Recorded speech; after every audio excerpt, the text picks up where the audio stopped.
If স্টেটমেন্টের ভিতরে এই এক্সপ্রেশন কিভাবে কাজ করে সেটা আপনারা দেখেছেন। দ্যাট মিনস ইফ স্টেটমেন্টের ভিতরে আপনি যেটাই দিবেন সেটা ট্রু বা ফলস ভ্যালু সে আপনাকে সাপ্লাই করবে। এখন এটার ভিতরে আপনাকে কম্প্যারিজন এবং লজিক্যাল অপারেটর আপনাকে ইউজ করতে হবে। তো ইফ স্টেটমেন্টের ভিতরে কম্পেয়ার বা লজিক্যাল অপারেটর বলতে কোনটা বোঝানো হচ্ছে, যেমন লাস্ট লেসনে যদি আমি যাই এলস ইফ, এখানে দেখবেন যে এখানে গেটার দেন, এইটা হলো একটা কম্প্যারিজন অপারেটর।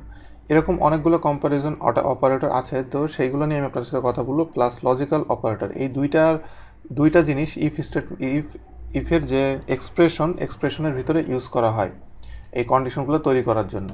যেমন প্রথমে আপনি যদি আসেন, এখানে দেখবেন আমি প্রথম যে লাইনটা লিখেছি কম্প্যারিজনের আন্ডারে, এখানে যেই কয়েকটা দেখতে পাচ্ছেন এইগুলোকে বলা হয় comparison operator. Double equal, triple equal, greater than, greater than or equal, less than greater than. এরপরে এখানে নট ইকুয়াল এবং নট আইডেন্টিক্যাল। তো এখানে ডবল ইকুয়াল এবং ট্রিপল ইকুয়াল এই দুটোর ভেতরে মেন পার্থক্যটা আপনাকে বুঝতে হবে। এছাড়া সিঙ্গেল ইকুয়াল দিয়ে কী বোঝানো হয় সেটা আপনাকে বুঝতে হবে। Single equal is not comparison, এটা আপনাকে অবশ্যই সবসময় মাথায় রাখতে হবে। সিঙ্গেল ইকুয়াল হলো জাস্ট একটা অ্যাসাইনমেন্ট, সে জাস্ট একটা অ্যাসাইনমেন্ট করে, জাস্ট একটা ভ্যালু অ্যাসাইন করে একটা ভেরিয়েবলের এগেনস্টে দেয়, এতটুকুই। কিন্তু সে এটাকে কম্পেয়ার করে না। কম্পেয়ার করতে গেলে মিনিমাম আপনার ইকুয়াল লাগবে। যেমন এখানে দুইটা ভ্যালু দেখতে পাচ্ছেন, একটা 3 আরেকটা 3, এটা হলো স্ট্রিং। এখানে ডান দিকে দেখতে পাচ্ছেন লেখা স্ট্রিং। এখন আমি যদি এখানে এটা উঠিয়ে দেওয়ার পরে এইখানে আপনি যদি দেখেন যে এখানে সে কী কাজটা করেছে, আমি এতটুকুকে আপাতত ডিলিট করে দিচ্ছি। এইখানে বলা আছে যে এই দুটো যদি ইকুয়াল হয়ে থাকে তাহলে এটাকে সে এর ভিতরে যে স্টেটমেন্ট আছে সেটাকে সে রান করবে। তো এখানে দেখা যাচ্ছে যে আমি যদি এই দুটাকে আমি সেভ করলাম, সেভ করার পরে আমি যদি রিফ্রেশ দিই তাহলে সে এটার ভিতরে ঢুকছে এবং স্টেটমেন্টটাকে রান করছে। দ্যাট মিনস এইখানে এই কন্ডিশনটা ট্রু। এই কন্ডিশনটা ট্রু কেন হলো? কারণ সে ডবল ইকুয়াল দিয়ে যখন সে এটাকে টার্গেট করলো, দুইটা আসলে ইকুয়াল, একটা 3 আরেকটা স্ট্রিং হলেও দুইটার ভ্যালুই সমান, যার কারণে সে স্টেটমেন্টটাকে রান করছে। এখন ট্রিপল ইকুয়াল যেটাকে আইডেন্টিক্যাল বলা হয়, এই আইডেন্টিক্যালের মাধ্যমে আমি যদি কম্পেয়ার করি তাহলে কি হয় সেটা আমরা দেখি। এখন দেখবেন সে এটার ভিতরে ঢুকতে পারছে না। তো এটার ভিতরে ঢুকতে পারছে না, এর মেন কারণটাই হলো সে এখানে শুধু ভ্যালু চেক করে না, সে ভ্যালু চেক করবে এবং এই দুইটা টাইপ চেক করবে। একটা হলো ইন্টিজার, একটা হলো স্ট্রিং। দুইটা আইডেন্টিক্যাল না, দুইটার ভ্যালু সেম কিন্তু দুইটা আইডেন্টিক্যাল না। এইটা হলো ডবল ইকুয়াল এবং ট্রিপল ইকুয়ালের ভিতরে মেন পার্থক্য। তো এটা আপনাকে অবশ্যই মাথায় রাখতে হবে যে ডবল ইকুয়াল এবং ট্রিপল ইকুয়ালের ভিতরে মেন পার্থক্যটা কী। এরপরে এছাড়া গ্রেটার দেন, লেস দেন, এগুলো তো আপনি বুঝতেই পাচ্ছেন যে এইগুলো সিম্পলভাবে দিবেন, এগুলো কাজ করবে। যেটা আমি লাস্ট এলস ইফে বা ইফ স্টেটমেন্ট তৈরি করার সময় করেছি গ্রেটার দেন ইউজ করে। এরপরে নট ইকুয়াল যদি আমি ইউজ করি তাহলে কি হয়? নট ইকুয়াল হলো ইকুয়ালের জাস্ট অপোজিট। ইকুয়াল হলো যে ডবল ইকুয়ালের অপোজিট। ডবল ইকুয়ালের জায়গায় একটা ইকুয়াল বাদ দিয়ে আমি নট ইকুয়াল। যদি আমি নট ইকুয়াল দিই এবং এখানে আমি যদি এটাকে সেভ করে আমি যদি রান করি, একটু চিন্তা করেন কি হবে? দুটা কি ইকুয়াল হবে? অবশ্যই এই দুটো ইকুয়াল, যার কারণে সে এটার ভিতরে ঢুকবে না। আমি যদি দিই তাহলে এটার ভিতরে ঢুকছে না, কারণ দুইটা ইকুয়াল। এটা নট ইকুয়াল না, এটা ফলস। কিন্তু এখন আমি যদি নট আইডেন্টিক্যাল অপারেটর ইউজ করি, আইডেন্টিক্যাল হলো triple equal, R not identical প্রথম একটা ইকুয়াল সে উঠে যাবে। এখান থেকে দেখতে পাচ্ছেন নট আইডেন্টিক্যাল যদি আমি ইউজ করি তাহলে সেই ক্ষেত্রে সে এটার ভিতরে ঢুকবে, কারণ এখানে সে দেখবে যে দুইটা আইডেন্টিক্যাল না। আমি এখন এটাকে সেভ করলাম, সেভ করে আমি যদি রিফ্রেশ দিই তাহলে দেখবেন যে সে এটার ভিতরে ঢুকছে। তো এইভাবে আপনি এই লজিক্যাল না, কম্প্যারিজন অপারেটর বলা হয় অপারেটর। তো এই কম্প্যারিজন অপারেটরগুলোর মাধ্যমে এইভাবে আপনি কাজ করতে পারবেন। এবং নেক্সট হলো লজিক্যাল অপারেটর। লজিক্যাল অপারেটর দিয়ে আমি কাজ করে আপনাদেরকে দেখাবো। লজিক্যাল অপারেটর ভিতরে এই অ্যান্ড, অর, নট, এই তিনটা জিনিস আছে। এই তিনটার মাধ্যমে আপনি লজিক্যাল অপারেটর দিয়ে আপনি কাজ করতে পারবেন। এখন এখানে লজিক্যাল অপারেটর জিনিসটা কি? লজিক্যাল অপারেটর জিনিসটা হলো যে যখন আপনি ইফ স্টেটমেন্টের ইফ এক্সপ্রেশনের ভিতরে একটার অধিক আপনি কন্ডিশন আপনি চেক করতে চাবেন, তখন আপনার লজিক্যাল অপারেটর ইউজ করতে হবে। যেমন আমি যদি এখানে আমি যদি এ ডবল ইকুয়াল বি দিলাম, দেওয়ার পরে অ্যান্ড আমি আবার এ ট্রিপল ইকুয়াল দিলাম অ্যান্ড $b। এখানে আমি দেওয়ার ফলে সে এখানে কি কাজটা করছে সেটা আমরা দেখি। এটাকে আমি সেভ করলাম।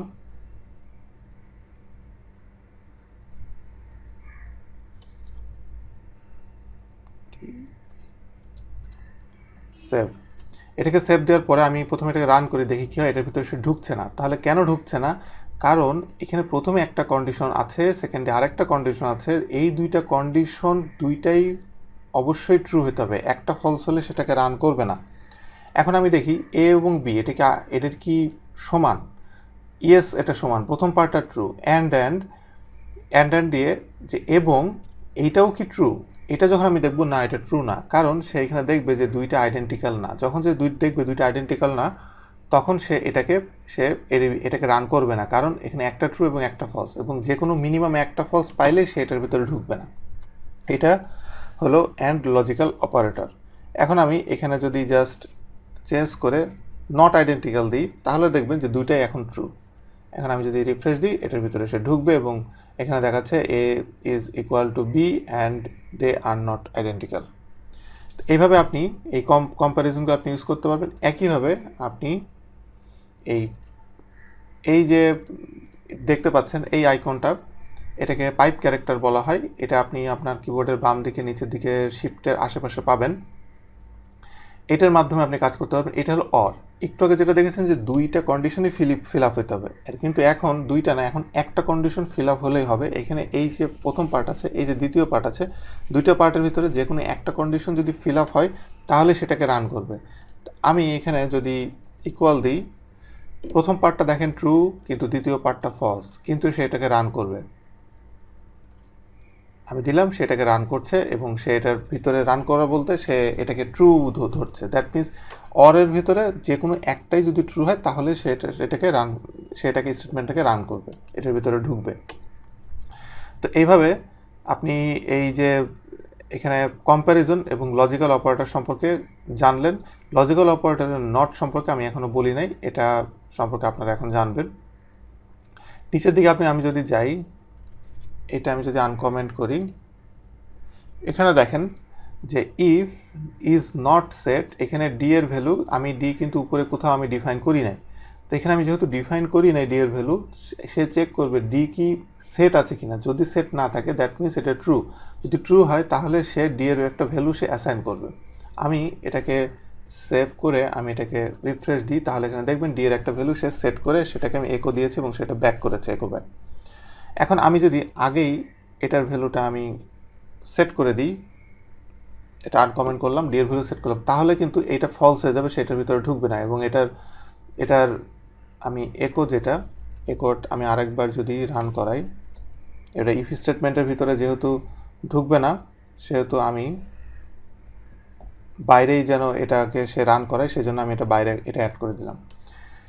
এখন আমি যদি রিফ্রেশ দিই, তাহলে দেখবেন যে এখানে 5 দেখাচ্ছে। দ্যাট মিনস সেটার ভিতরে ঢুকছে না। এইভাবে নট, মানে যেটা আছে সেটার বিপরীত, তখন সেটাকে নট বলা হয়। এটা আপনার প্র্যাকটিক্যাল ওয়ার্ল্ডে আপনার এটা খুব কাজে লাগবে। নেক্সট, এখানে আমি আপনাদেরকে দেখাবো যে একটা প্র্যাকটিক্যাল ফিল্ডে আপনি কীভাবে কাজ করবেন। যেমন এইখানে আপনারা দেখেছেন যে এগুলো সব বেসিক উদাহরণ, যে কম্প্যারিজন অপারেটর, লজিক্যাল অপারেটর সম্পর্কে জেনেছেন। এখন এইগুলার কম্বিনেশনে আমি কীভাবে কাজ করব প্র্যাকটিক্যাল ওয়ার্ল্ডে, সেটার একটা ছোট্ট একটা উদাহরণ আমি আপনাদেরকে দেখাচ্ছি। ধরেন আপনার একটা ওয়েবসাইট আছে, যে ওয়েবসাইটে একটা ইউজারকে একটা ফিল্ড আপনি দিয়েছেন, ফর্ম ফিল্ড, সেটার ভিতরে তাকে ফিল আপ করতে হবে। এখন আপনি তাকে জানতে চেয়েছেন যে তোমার কয়টা চাইল্ড আছে। এখন তাদের দেখা যাচ্ছে যে কোনো চাইল্ড তাদের নাই। তো সেই ক্ষেত্রে সে ওটা ব্ল্যাঙ্ক রেখে সে স্কিপ করে চলে গেল। তো এটাকে আপনি কীভাবে কন্ট্রোল করবেন? আপনি ব্ল্যাঙ্ক রাখতে পারবেন না, কিন্তু এখানে সে যদি ব্ল্যাঙ্ক না রাখে, সে কি দিবে, সেটার ভ্যালু 0 দিবে। তার মানে যেটা দাঁড়াচ্ছে, এটা আমি ব্ল্যাঙ্কও রাখতে পারবো না, আবার এটাকে আমার 0 অ্যাকসেপ্ট করাতে হবে। 0কে আমি ইগনোর করাতে পারবো না, কারণ 0 আর ব্ল্যাঙ্ক অলমোস্ট সেম কথাই।